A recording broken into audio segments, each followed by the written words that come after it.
Hello and welcome to संगम. आपण आतापर्यंत धर्मदाय परीक्षेसाठी एवढे सगळे लेक्चर्स बघितले, एवढ्या सगळ्या शिफ्ट्स बघितल्या आणि आपण तुम्हाला सगळे क्वेश्चन्स पण सांगितले. पण तुम्ही या क्वेश्चन्सचा कसा उपयोग घेताय? आम्ही क्वेश्चन्स आणतोय, एफर्ट्स घेतोय, इथे लेक्चर्स घेतोय, एक्झॅक्टली 1 तासाच्या आत तुम्हाला क्वेश्चन्स देतोय. तर या क्वेश्चन्सचा उपयोग तुम्ही कसा घेताय? नेक्स्ट डेला, नेक्स्ट शिफ्टला, पुढच्या तुमच्या कुठल्याही तारखेला तुमची जर एक्झाम असेल तर ह्या दिवशी तुम्ही हे क्वेश्चन्स कसे उपयोगात आणू शकतात, हे नॉलेज तुमच्याकडे आहे का, हे सगळ्यात जास्त महत्त्वाचं आहे. तर आपण एकदा तुम्हाला आज मी तुम्हाला एक ॲनालिसिस शिकवतोय. नक्कीच तुम्हाला ह्या सत्रापासून हे जे जे काही जितक्या मिनटाचं हे सेशन होईल त्या सेशनमधून तुम्हाला 10 प्रश्न डेफिनेटली तुम्हाला येणार 100%. मी तुम्हाला जे काही सांगतोय त्या गोष्टींच्या नोट्स दिलेल्या आहेत, नोट्सही मिळणार आहे, सगळं काय मिळणार आहे. तुमचं काम काय, फक्त लक्ष देऊन व्यवस्थित हे लेक्चर ऐका, मी काय सांगतोय, ॲनालिसिस कसं करायचं हे शिका आणि ह्या ॲनालिसिसच्या बेसिसवरतीच पुढे प्रश्न येईल. मी आय एम 100% शुअर की तुमची जी उद्याची परीक्षा आहे त्यात यातून तुम्हाला 10 प्रश्न येणार आहे, व्हेरी शुअर. तर सो प्लीज लक्ष द्या मी काय शिकवतोय. सगळ्यात पहिल्या दिवशी मॅडम ज्यावेळेस इथे आल्या त्यावेळेस त्यांनी तुम्हाला सांगितलं की सर डॉक्टर बाबासाहेब आंबेडकरांवरती प्रश्न आला. तर सगळ्यात पहिले तुमच्या डोक्यात काय यायला पाहिजे की चला तर डॉक्टर बाबासाहेब आंबेडकरच्या कशावरती, पिण्याच्या पाण्यासाठी, तर महाड सत्याग्रह. सो फॉर एक्झाम्पल जर डॉक्टर बाबासाहेब आंबेडकर यांच्यावरती जर प्रश्न आला तर ह्यांच्या रिलेटेड तुम्हाला काय काय करावं लागेल. सगळ्यात पहिले यांनी अस्पृश्यता निर्मूलनासाठी किंवा शेड्यूल कास्टसाठी काय काय केलेलं आहे, मग त्यानंतर त्यांचे काय राहील, इनिशिएटिव्स राहील, म्हणजे त्यांनी काय काय केलंय, कुठल्या चळवळी केल्यात, मग त्यानंतर कुठल्या संस्था एस्टॅब्लिश केल्या आहे, कुठल्या संस्था उघडल्या आहे का त्यांनी, त्यानंतर त्यांनी काही लिखाण केलं आहे का, हे सगळं येईल. बरं ठीक आहे, मग चला एवढंच येईल का? एवढंच नाही तर डॉक्टर बाबासाहेब आंबेडकर हे कोण आहे, हे महाराष्ट्रामधील एक समाजसुधारक आहे, महाराष्ट्रामधील एक पॉलिटिशियन्स आहे. तर महाराष्ट्रामधील इतर पॉलिटिशियन्स कोण कोण आहे बाबा, ज्यांनी कुणी ॲनालाइज केलं त्याला कळालं असेल की बाबा समाजसुधारकांमध्ये याच्यामध्ये बघा तुम्हाला ॲनी बेझंट दिसत आहे, फ्रीडम फायटर आहे, टिळक दिसत आहे, टिळकांचं वर्तमानपत्र आलं, मी इथे वृत्तपत्र वर्तमानपत्र सांगितलेलं आहे तुम्हाला. मग चाफेकर बंधू व रँड यांनी हत्या केली होती, चाफेकर बंधूंनी रँड यांची हत्या केली होती. प्लेग आला होता पुण्याला त्यावेळेस, त्यांच्या पॉलिसीज खूप जास्त क्रूर होत्या म्हणून यांनी त्यांची हत्या केली होती चाफेकर बंधूंनी. त्यामध्ये टिळकांनी त्यांच्या न्यूजपेपरमध्ये, वृत्तपत्रामध्ये लिहिलं होतं की यार ह्यांचा मी सपोर्ट करतो, रावणाचा वध झाला, असं काही त्यांनी लिहिलं होतं. तर मग त्या रिलेटेड क्वेश्चन आलाय. तर तुम्ही बघू शकता का, हे न्यूजपेपर ह्याच्यामध्ये त्यांनी लिहिलं. मग त्यांचा अजून न्यूजपेपर कोणतं आहे, मराठा. मग तुम्हाला हे टिळकांबद्दल. तर आंबेडकरांवरती जर तुम्ही बघितलं, आंबेडकरांना प्रेरित होऊन जर तुम्ही ज्यांनी कोणी ॲनालाइज केलं त्याला कळालं असेल, तो हा प्रश्न सोडवू शकतो. 1 2 3 दिवस वेगवेगळे 3 प्रश्न आलेत, हे 3 सोडवू शकतो तो. मग त्यानंतर जर टिळक झाले, मग त्यानंतर कोण येतं, मग त्यानंतर येतात तुमचे महात्मा गांधी.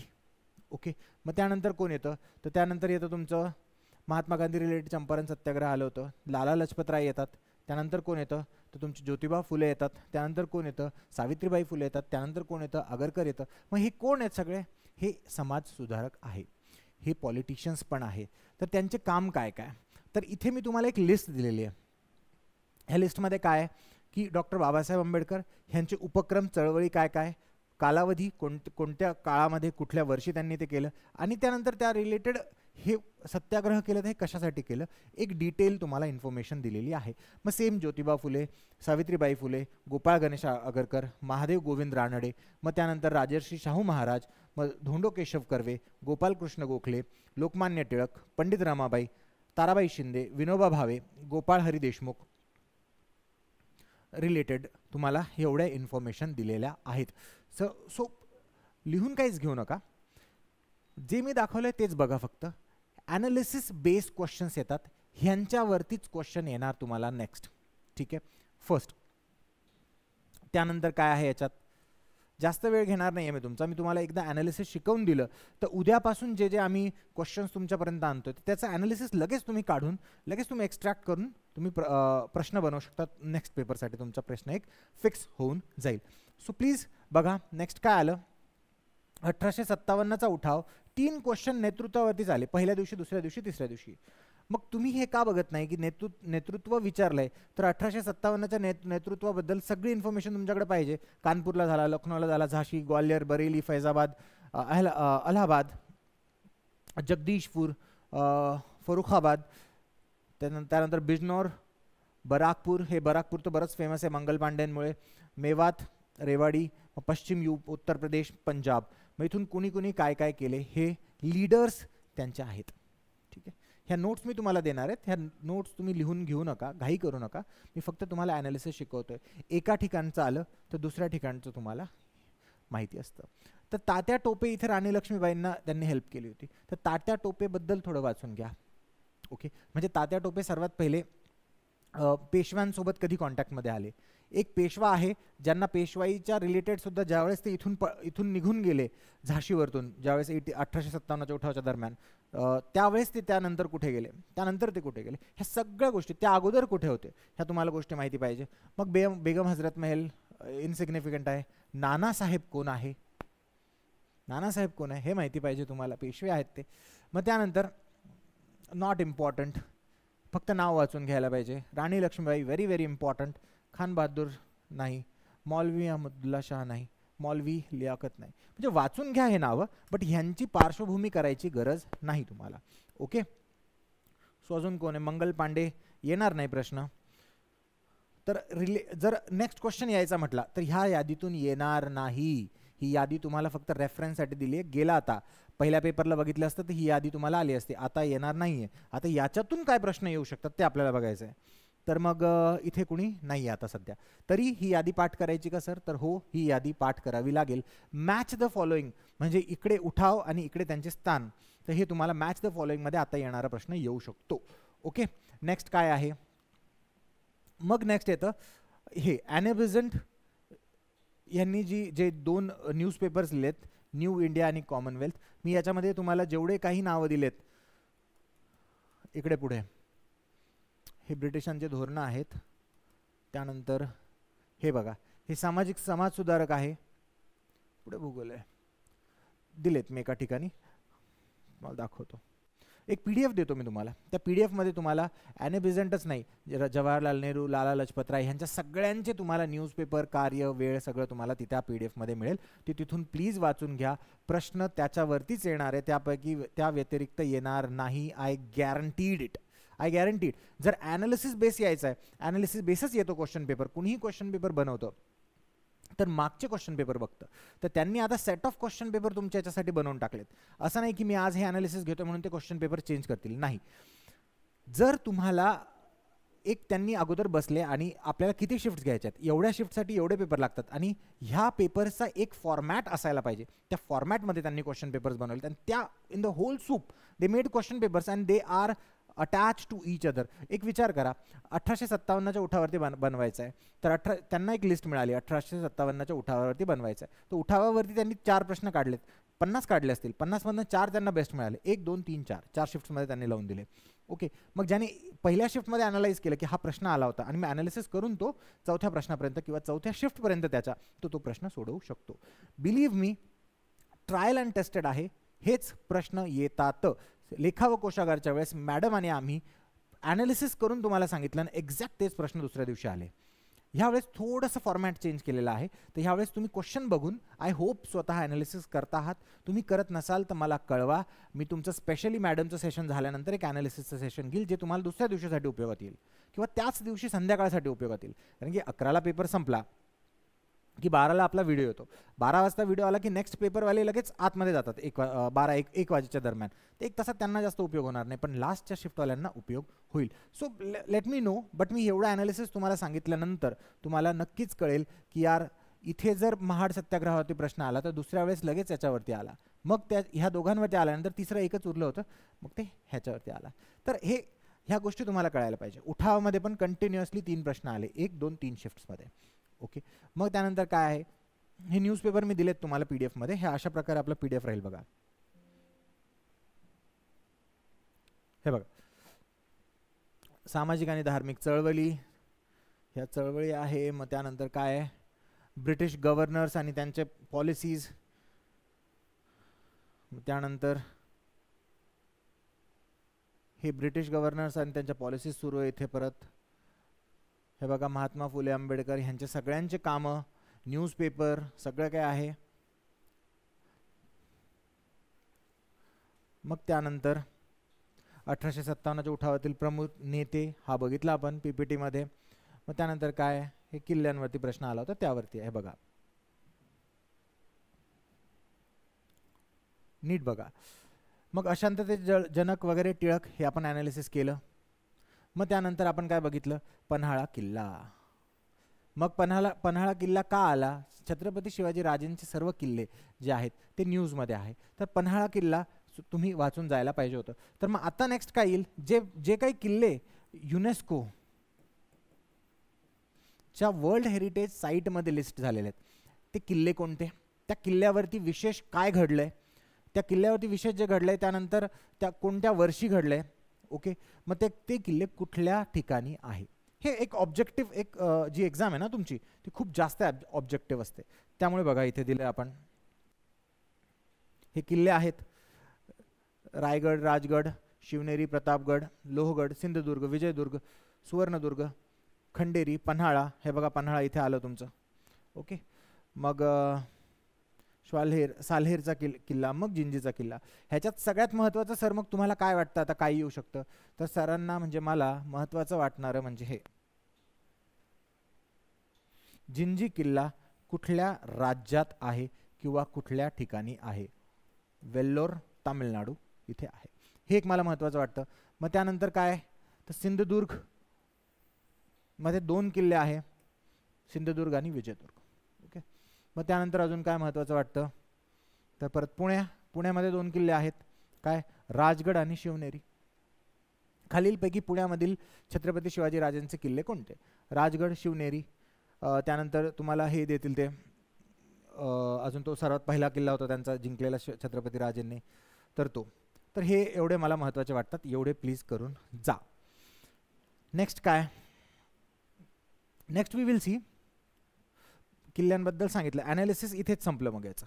ओके, ह्याच्या पुढे जर तुम्हाला विचार वाटत असेल की सर मी सगळे किल्ले करू का, पूर्ण जेवढे छत्रपती राजेंचे आहे, नाही, जेवढे दिलेत, जेवढे न्यूजमध्ये आहे, जेवढे फोकसमध्ये आहे तेवढेच करा, तेच पेपरला येणार, आला तर तोच येणार. मग अस्पृश्यता निर्मूलनच्या चळवळी सर्वप्रथम कधी झाल्या, सगळ्यात पहिले सुरू झाली त्यांची 19व्या शतकातच सुरू झाली. आपण म्हणू शकतो राजाराम मोहन रॉय, सावित्रीबाई फुले आणि ते पण त्याच पिरियडमधले आहे. तर अस्पृश्यता चळवळीसाठी त्या चळवळींना म्हणतात सोशिओ रिलिजियस रिफॉर्म मुवमेंट. जे कोणी इंग्लिशमध्ये अभ्यास करते त्यांनी हिस्ट्रीचं स्पेक्ट्रम नावाचं राजीव आहिर सरांनी लिहिलेलं बुक आहे. त्या बुकमध्ये काहीच वाचायचं नाही, सरळ सेवेसाठी पूर्ण बुक कामाचं नाही, लास्टला जायचं, लास्टला जे टेबल्स दिलेत ना त्या टेबल्समधून वाचून घ्या, आणि तेच टेबल्स मी तुम्हाला इथे दिलेत मराठीमध्ये करून. Okay, so what I was showing you, हां दिस वन. हां, तर ब्राह्मो समाज आहे, राजाराम मोहन रॉय यांचा आहे. हे पॉलिग्लॉट आहे, पॉलिग्लॉट एक वर्ड आला होता आठवत असेल तुम्हाला याच्यामध्ये, हे पॉलिग्लॉट आहे. मग प्रार्थना समाज आले तुम्हाला पेपरमध्ये, प्रार्थना समाज आलाय. मग त्यानंतर तिथे 4 समाज दिलेले होते, 4 वेगवेगळे ग्रुप्स दिलेले होते. तर ह्यांचे जे हेड आहे आत्माराम पांडुरंग आणि महादेव गोविंद रानडे. आत्माराम पांडुरंग ह्यांच्यावरती प्रश्न MPSCने विचारला होता. ठीक आहे, तर इथे आहे. मग आर्य समाज आहे, रामकृष्ण मिशन आहे ज्यांचे स्वामी विवेकानंद हेड होते. मला कॉमेंट सेक्शनमध्ये सांगा, स्वामी विवेकानंदाच्या अगोदर स्वामी विवेकानंदांचे गुरु कोण आहे आणि हे कुणाचं होतं अगोदर. ठीक आहे, त्यानंतर थिओसॉफिकल सोसायटी, डेफिनेटली ॲनी बिझंटच्या न्यूजपेपरवरती प्रश्न आला. मग त्यांची संस्था कोणती आहे यावरती प्रश्न येऊ शकतो. आणि हे संस्था ही कुठे आहे, तर ऑर्कॉटमध्ये आहे बरं का, हे लक्षात ठेवा. मी चूक असेल तर मला क्लिअर करा, ऑर्कॉट मला एकदम एक्झॅक्टली आठवत नाही. बेंगॉलमध्ये कुठेतरी यांची संस्था, ही थिओसॉफिकल सोसायटीचं हेडक्वार्टर्स जे आहेत ते तिथे होतं. मग त्यानंतर अलीगड, सर सय्यद अहमद खान, अलीगड मुस्लिम युनिव्हर्सिटी तुम्हाला आठवत असेल. नंतर ह्यांना इंग्रजांनी त्यांच्या ज्या डिवाइड अँड रूल पॉलिसी होती त्याच्यामध्ये त्यांना स्वतःकडे घेऊन टाकलं. मग नंतर यंग बंगाल चळवळ, ते हे जे आहे हेनरी डेरोजिओ, यात MPSCवरती प्रश्न आला, UPSCमध्येही प्रश्न आला, आणि ह्याच 1-2 वर्षात. ठीक आहे, याचा अर्थ तुम्हाला येऊ शकतो की यंग बेंगॉल चळवळ कशा, UPSCच्या मेन्सलाही यांच्यावरती प्रश्न आला होता ॲक्च्युली. मग सत्यशोधक समाज हा येऊन गेला, तुम्हाला येणार नाही आता, ज्योतिबा फुले यांचा. मग रामकृष्ण परमहंस चळवळ, मग servants of India society, Gopalkrishna Gokhale आणि रानडे हे दोन तुमच्यासाठी खूप महत्त्वाचे. महात्मा गांधींचे गुरु कोण हा एक प्रश्न येऊन गेला, त्यामुळे तुम्हाला असं ते कळायला हवं. मग वेद समाज, मग SNT वरती पण श्री नारायण गुरुवरती पण तुम्हाला प्रश्न आला होते, याच्या लिस्टमध्येच यायला हवेत ते. मग रहनुमान मदिया सभा ह्याच्यावरती प्रश्न येणार नाही. देव समाज ह्याच्यावरतीही प्रश्न येणार नाही. आणि तुम्ही सांगा हे का म्हणतो आपण की ह्या गोष्टीवरती प्रश्न येईल आणि ह्या गोष्टीवरती प्रश्न येणार नाही. एक लक्षात ठेवा, दोन प्रकारच्या मुवमेंट्स होत्या. एक सोशो रिलिजियस रिफॉर्म मुवमेंट, सामाजिक आणि धार्मिक चळवळ, याच्यामध्येच दोन प्रकारच्या मुवमेंट्स होत्या.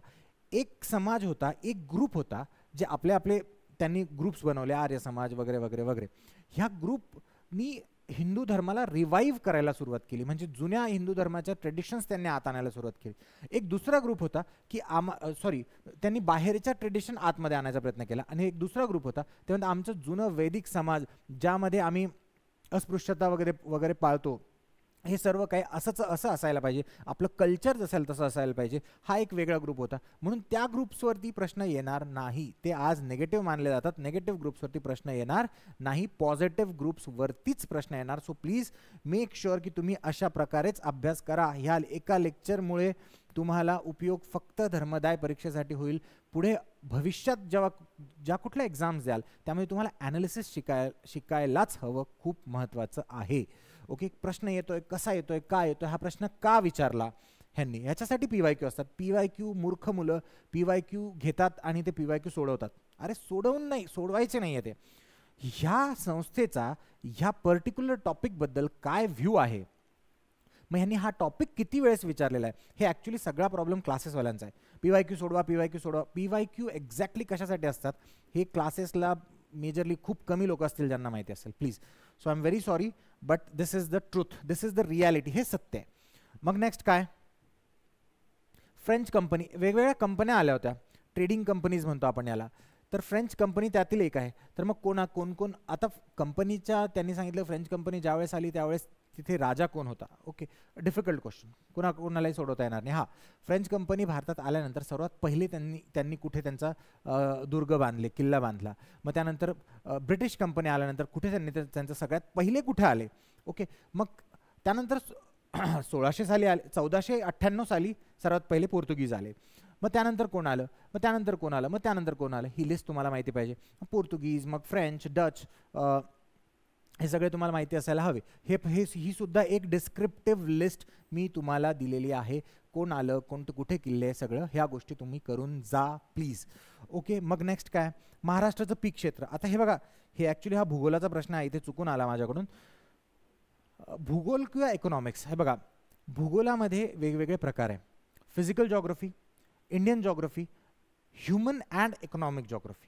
ह्युमन जॉग्रफी, इकॉनॉमिक जॉग्रफी वेगळे, छोटे छोटे विषय म्हणून एकत्र करून टाकले, ह्युमन अँड इकॉनॉमिक जॉग्रफी. तर इकॉनॉमिक जॉग्रफीचा हा प्रश्न आहे. लोक म्हणतात की सर हे तर सगळं आर्थिक अहवालामध्ये दिलं आहे, सर आम्हाला अहवाल वाचावा लागेल. I am very sorry to say, उशीर झालेला आहे, बराच उशीर झालेला आहे. आता तुम्ही अहवाल वाचायला बसलात तर अहवाल वाचून होणार नाही आणि तुम्हाला एक फॉल्स सॅटिस्फॅक्शनही मिळेल की मी वाचलं आणि तेवढा वेळही वाया जाईल. तर अहवाल वाचू नका. प्रश्न आला, तुम्हाला येणार नाही, कोणालाच येणार नाही. सेकंड थिंग, तुम्हाला एक गोष्ट सांगतो, असे प्रश्न कसे सोडवायचे. महाराष्ट्रातील पीक क्षेत्र, समजा फॉर एक्झाम्पल हा महाराष्ट्र आहे. महाराष्ट्रातील पीक क्षेत्र, महाराष्ट्र हा भारताचा भाग आहे. ओके, महाराष्ट्र हा भारताचा भाग आहे. भारतामध्ये 29% अर्बनायझेशन आहे, म्हणजे शहर जे 29% आहे, हे 39% होणार आहे 2029 पर्यंत. हे हा डेटा अँड फॅक्ट्स आहेत, MPSC मेन्सला कामाला येईल तुम्हाला. ओके, सो हा 2029 पर्यंत अर्बनायझेशन 29 पासून 39% होणार आहे, म्हणजे शहरीकरण होणार आहे. तर डेफिनेटली जर 100% महाराष्ट्र आहे तर 100% महाराष्ट्राच्या जे उत्तर असेल ते ह्या 70%पेक्षाच कमी असेल नक्की. जे कुठलं उत्तर 70%पेक्षा कमी असेल ते द्यावं लागेल. मग सर 70% आहे तर मग कमीत कमी काय, तर 25% वरतीच उत्तर असायला पाहिजे, म्हणजे याच्यामध्येच उत्तर असायला पाहिजे. हे थोडं लॉजिकल तुम्हाला विचार करावा लागेल. ओके, एक्झाम हॉलमध्ये सगळे क्वेश्चन कुणालाच माहिती नसतात. ऐन वेळेवरती जो डोकं चालवतो तोच पास होणार. अजून एक तुम्हाला सांगायचं महत्त्वाचा, आज वेळ आली आपण सोबत आहो म्हणून सांगतोय. हे बघा, दोन गोष्टी लक्षात ठेवा, पॉझिटिव्ह आणि नेगेटिव्ह. एक लक्षात आली ती विसरावं नाही म्हणून इथे लक्षात ठेवतो, चोर. हा, एक पॉझिटिव्ह आणि एक नेगेटिव्ह. प्रश्न जर पॉझिटिव्ह असेल तर उत्तरही पॉझिटिव्ह असणार. प्रश्न जर नेगेटिव्ह असेल, की फॉर एक्झाम्पल तुम्हाला एक प्रश्न आला होता, कुठलं तरी एक लेक आहे, पॉन्ड आहे, सरोवर आहे, त्या सरोवराचे जे डेप्रिशिएशन होतं ते का होतंय, तर डेप्रिसिएशन तुम्हाला उत्तरामध्ये बघावं लागेल, जी नेगेटिव्ह गोष्ट आहे तीच. ओके, तर नेगेटिव्ह जर प्रश्न असला, जर क्लायमेट चेंजवरती प्रश्न असला तर याचं उत्तरही नेगेटिव्ह राहील. जर पॉल्युशनवरती प्रश्न असला ह्याचं उत्तरही नेगेटिव्ह राहील. ओके, पॉझिटिव्ह प्रश्नाचं नेगेटिव्ह उत्तर येणार नाही. ओके, हे एक. दुसरी गोष्ट, दुसरी महत्त्वाची गोष्ट जी आहे ती आहे चोर पकडायची. परीक्षा केंद्रामध्ये परीक्षा देताना बसल्यावरती कधीच बरोबर उत्तर शोधू नका. चुकीचं उत्तर शोधा, ऑटोमॅटिकली बरोबर उत्तरावर पोहोचाल.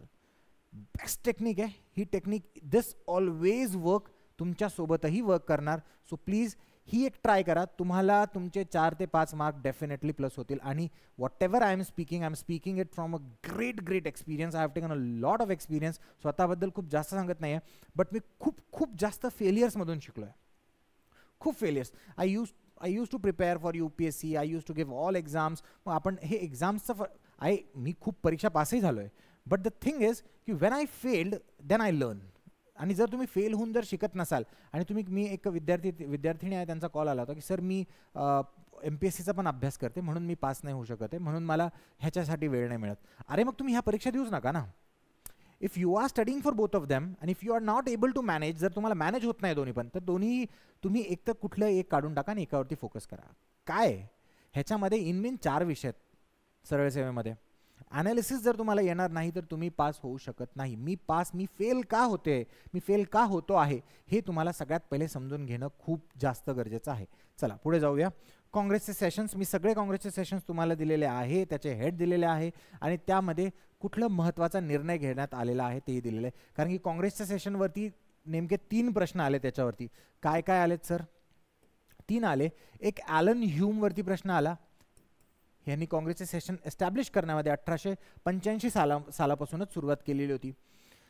मग दुसरा प्रश्न आलेला आहे तुम्हाला फर्स्ट सेशन कुठे झाले. मग त्यानंतर आलेला तिसरा प्रश्न 1916 मध्ये काय झालं. हे मुस्लिम लीग आणि काँग्रेस एकत्र आले होते या ठिकाणी. ठीक आहे, तर 1916 मध्ये काय झालं, तर सिग्निफिकंट इव्हेंट्स तुम्हाला विचारतायत. तर काँग्रेसचे सर्व सेशन्स मी तुम्हाला देऊन टाकलेले आहे. मग सर हे सेशन्स दिलेत, ह्याच्यामध्ये ह्याचाही अभ्यास कसा करायचा. सेशनमध्ये अभ्यास, आता तुम्हाला मी सगळे सेशन दिलेत, तर सर मी सगळे सेशन वाचू का. मग सर इम्पॉर्टंट सेशन काय, आणि सर मग इम्पॉर्टंट सेशन तुम्ही देत आहेत, मग फक्त इम्पॉर्टंट सेशन का नाही दिले तुम्ही PDF मध्ये. हे खूप प्रश्न असतात. तर ते हे बघा, मी जर तुम्हाला इम्पॉर्टंट सेशन दिले तर मुलं काय म्हणतात की सरांनी अर्धवट इन्फॉर्मेशन दिलेली आहे. ब्रिटिश गव्हर्नर यांच्या पॉलिसीजवरती प्रश्न आला होता म्हणून बरं का हे. तर सर अर्धवट देतात, आपण वाचायचंच नाही. हे ब्रिटिश सेशन कुठे गेले.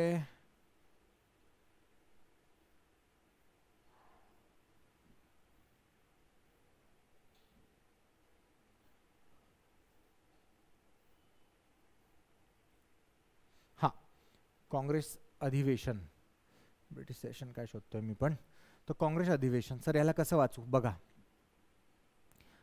सगळ्यात पहिलं सेशन कधीही महत्त्वाचं असतं.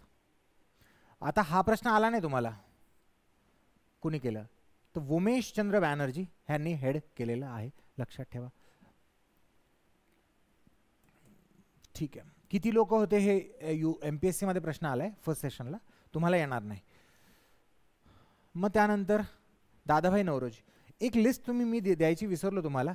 एक मवाळ आणि जहाल, ही एक लिस्ट तुम्ही करून घ्या. ह्या लिस्टमधून एक प्रश्न येऊ शकतो, खालीलपैकी कुठले कोण नेते मवाळ आहे, कुठले जहाल आहे वगैरे. हे मवाळांमध्ये येतात.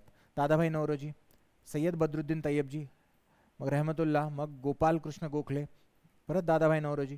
मग आता तुम्हाला महत्त्वाचे सेशन्स काय काय कसे काढायचे बघा. सगळे मवाळांचे करून घ्या. सगळ्यात पहिले तर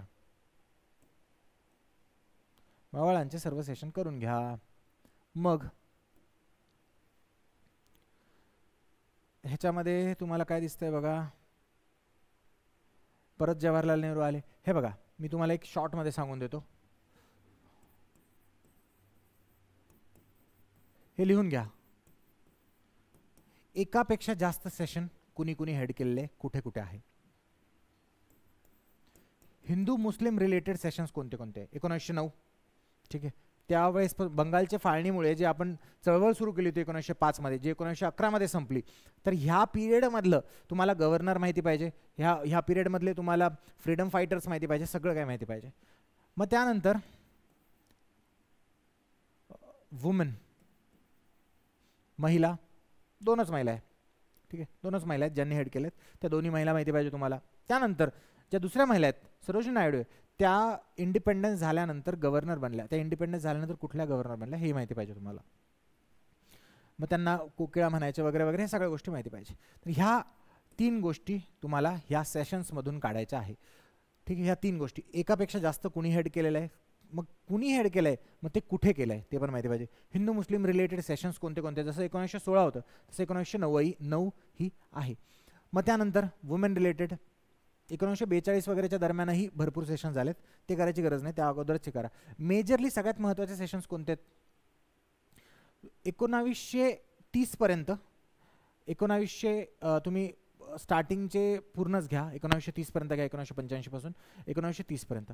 त्यानंतर डायरेक्ट 1941 मध्ये जा, 41 ते 47, दॅट्स इट ठीक आहे, तेवढे करा. मग त्यानंतर यात काय सांगायसारखं आहे, चला वेळ जातोय तुमचाही माझाही, त्यामुळे आपण पुढे चालूया. मग त्यानंतर काय आलं, खालील धोरण, खालसा धोरण, हे ब्रिटिशांचे धोरण तुम्ही आता बघितलंच, मी तुम्हाला दाखवलं की ब्रिटिशांचे धोरण काय काय आहे. मी सगळे धोरण तुम्हाला दिलेत, सगळे ऑलमोस्ट सगळे धोरण मी तुम्हाला एका लिस्टमध्ये दिलेत. हे धोरणांची लिस्ट वाचून घ्या, तुम्हाला त्या लिस्टमधूनच आला प्रश्न तर ह्याच्यातूनच येईल. त्यानंतर गांधीजी ह्यांच्याबद्दलही दिले तुम्हाला, ह्यांच्याबद्दल आय डोंट थिंक प्रश्न येईल, यायचा आहे तर यांच्या खेडा सत्याग्रहावर येऊ शकतो, हे वाचून घ्या, हे दिलेलं नाही मी तुम्हाला. त्यानंतर अहमदाबाद सत्याग्रह, हा मिल रिलेटेड आहे आणि हा आय थिंक शेतकऱ्यां रिलेटेड आहे, हे 2 करून घ्या ठीक आहे.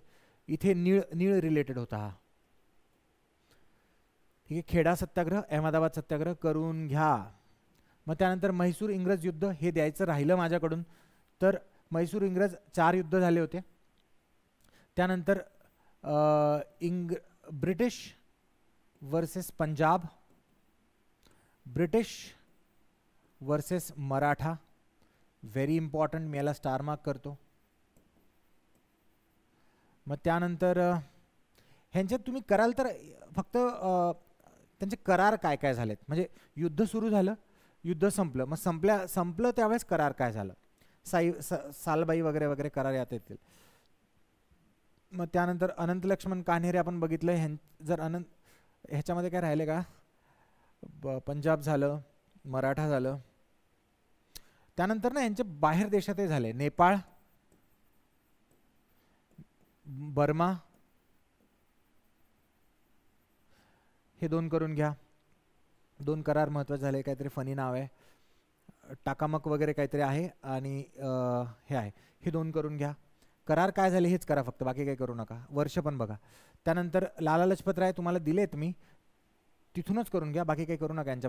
ह्यांच्याबद्दल करायचं आहे तर हे लाला लजपत राय आणि अनंत लक्ष्मण कान्हेरे, ह्या दोघांबद्दल तुम्हाला सांगतो.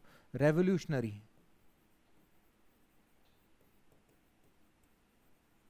क्रांतिकारक करा. क्रांतिकारकांच्या 2 ब्रांच आहे, तुम्हाला माहिती असेल, एक बेंगॉलवाली ब्रांच आहे आणि एक पंजाबवाली ब्रांच आहे. ह्या 2 ब्रांच आहे वेगळ्या वेगळ्या ठीक आहे. ह्यांचं आता तुम्ही जर सगळं करायला लागले तर ते खूप जास्त वेळ जाईल. तर क्रांतिकारकांमध्ये पण महाराष्ट्रामधील क्रांतिकारक करा फक्त, आता एवढाच वेळ आहे. आणि महाराष्ट्राच्या बाहेरचे करायचे तर भगतसिंग करा. त्यानंतर बस एवढेच करा, दॅट्स इट ठीक आहे. एक सचिन सन्याल करा, आणि काकुरीचा कट वगैरे वगैरे होते त्यावेळेसचे हे करायचे आपल्याला. त्यानंतर लाला लजपत राय झाले.